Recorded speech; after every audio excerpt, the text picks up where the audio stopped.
Þorsteinn Jónsson einn okkar kunnustu kvikmyndaleikstjóra og hefur sent frá sér 30 kvikmyndaverk á tæplega 60 ára ferli, bíómyndir, sjónvarpsmyndir og fjölda heimildarmynda. Í nýrri bók sinni Vordagar í Prag leggur hann út af námsárum sínum í hinum kunna kvikmyndaskóla FAMU á árunum 1968 til 1972. Þorsteinn kemur til Prag það bil mánuði áður en Rússar ráðast inn í Tékkóslóvakíu síðsumars 1968 og verður vitni að þeim heimssögulegu atburðum. En Þorsteinn kominn til Prag í þeim tilgangi að nema kvikmyndalist, ekki síst vegna þeirrar frjóu gerjunar sem staðið hafði í tékkneskri kvikmyndagerð á árunum á undan og vakið mikla athygli heimsins.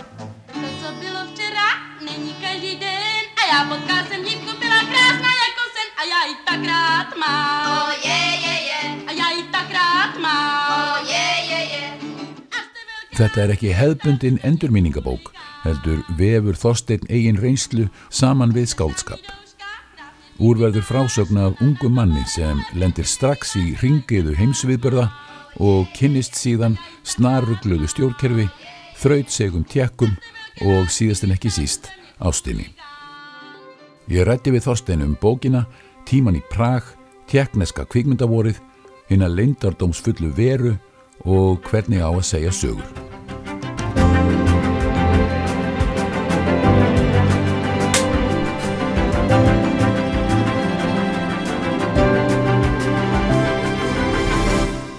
Myndu þeir ekki allt eins senda skriðdreka á götur Pragborgar til að drepa saklausa vegfarendur á Václavstorgi og fara eins með leiðtoga vorsins, Alexander Dubček. Þeir getur ráðist inn á hverri stundu, það vissi allur heimurinn. Var ekki augljóst að barist yrði á götunum? Var ég ekki hræddur? Nei, ég var ekki hræddur. Ég ætlaði ekki að láta hernað eða annað valdabrölt stöðva mig. Ég var harð ákveðin í að fara í nám í Prag og vildi komast þangað sem fyrst, einmitt áður en Rússar gerðu alvöru úr hótunum sínum, því þá myndi allt lokast. Ótti var satt að segja það síðasta sem mér datt í hug. Ég átti mér draum. Kvikmyndir voru minn heimur. Á þessum tíma voru í Evrópu að koma fram kvikmyndir með ferskar hugmyndir, sprottnar upp í menningu ólíkra þjóða. Myndirnar voru persónulegar með sterkum höfundareinginnum og fjölluðu venjulegt fólk. Markmiðið var að sýna raunveruleikann fremur en að búa til hetjur. Það svona ákveðin tilfinning sem hann hafði við lesturinn að þú hefðir, þegar þér býðst að fara, þá segirðu nei, ég hef mikilvægari hlutum að sinna og það eru kvikmyndir og kvikmyndir eru það mikilvægasta sem bara hægt að gera á þessari stundu. Hvernig lítur þú á þetta? Já, það ég var búinn að ákveða það að leggja fyrir mig kvikmyndagerð og ég ætlaði ekki að láta neitt stoppa mig því og eftir að innrásin gerð og menn búast jafnvel við átökum þarna og sendiráðin að hringja í útlendinga og segja þeim að forða sér og allir námsmenn bara koma sér í burtu. Að þá var ég ekki sáttur við það vegna þess að það gat alveg farið svo að landinu yrði lokað þannig að maður kæmist ekki tilbaka. Svo ég notfærði mér þau sambönd sem ég hafði þarna, til dæmis Helenu Kadetskovu sem hafði verið á Íslandi í nokkur skipti, meðal annars kaupakona á Hala í Suðursveit og hafði þýtt íslenska höfunda á tékknesku og hún var vel tengd og vissi alveg hvað var að gerast þannig að ég treysti henni þegar hún taldi að tékkar myndu bara beygja sig eins og vant var og ekki yrði barist á götum eða neitt. Svo ég ákvað að vera þarna kyrr. Nú kemur þú þarna þegar innrásin að hefjast og þú ert þarna 4 ár eftir það. Fannstu fyrir því að það væri verið að setja á okkur svona tjáningartakmarkanir? Í skólanum? Já. Nei, í rauninni ekki. Það sem gerist það að minn árgangur við lendum þarna á milli frelsis og kúgunar. Það svolítið lítið á okkur sem skemmt epli og þannig að þeir voru ekkert að starfa okkur að við ættum að vera að sýna einhvern einhver ást á alþýðunni eða eitthvað svona kjaftaði. En tékkneskar kvikmyndir sko eiga náttúrulega, voru þarna þegar þú kemur 68, þá voru þær búin að eiga alveg einstakann sprett, alveg frá bara byrjun 7. áratugarins. Hvað var það sem þér fannst mest spennandi af þessum leikstjórum? Já, ég held að Forman hafi nú verið mest spennandi og Ástir ljósar stúlku og Svarti Pétur og fleiri myndir. To je vaše.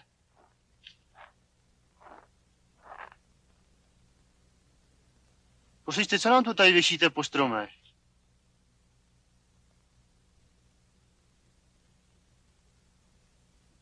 To se nedělá. To nám tu tady nemůžete takhle věšet. Vy jste nám tady opentlila celý les.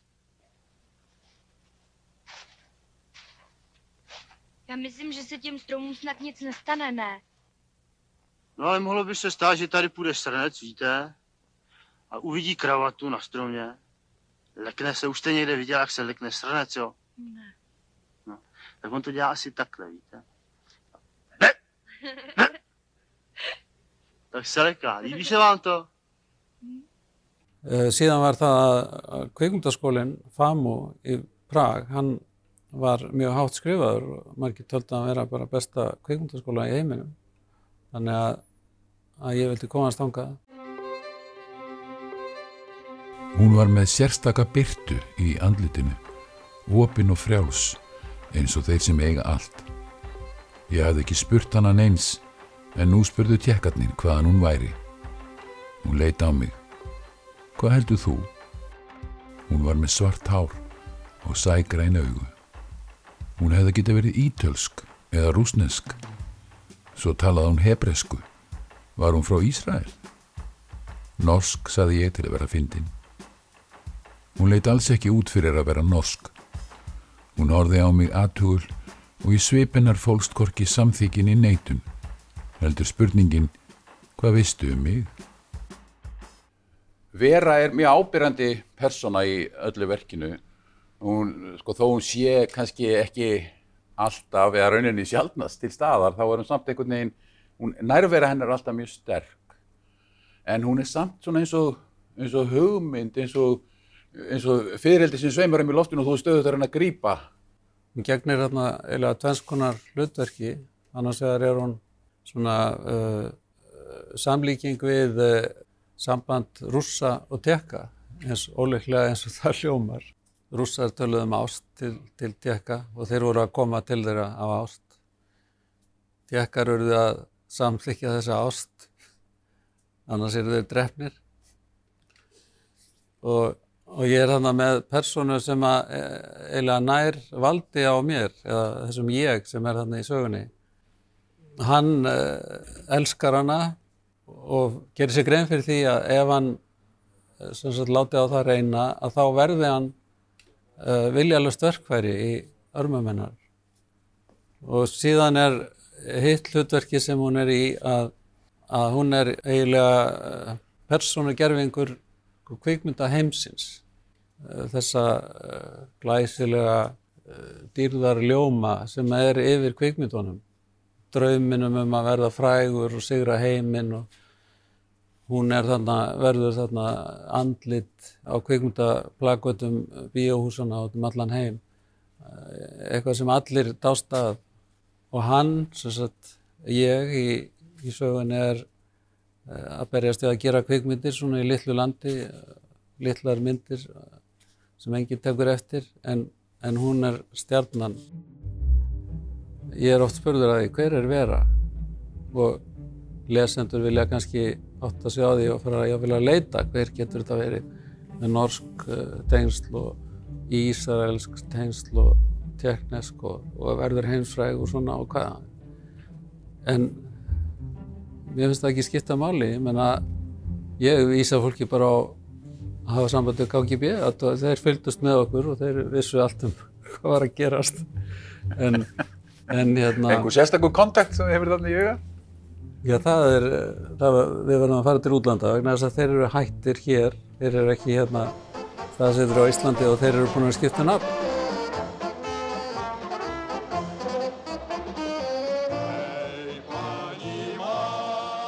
Ég hef alltaf verið svolítið að pæla í svona sögunni, hvernig sagan virkar sem verkfæri og kannski sérstaklega vegna þess að ég læriði mikið heimildakvikmyndir og hef svolítið starfað við heimildakvikmyndir og það reynir á þetta að vera með sögu þrátt fyrir það að þú ert að vinna með fólk og aðstæður sem er bara daglegur veruleiki að búa til úr því sögu og þú gerir það í heimildamyndinu með því að vera með einhverja persónu sem þú fylgir og hún vill eitthvað og texta eða texta ekki og þarna er ég með sama element sem ég legg yfir í raun og veru sagnfræðilegan veruleika og er þarna að spila svolítið notfæra mér trúverðuleika heimildamyndarinnar og heimildaefnisins leið og ég er að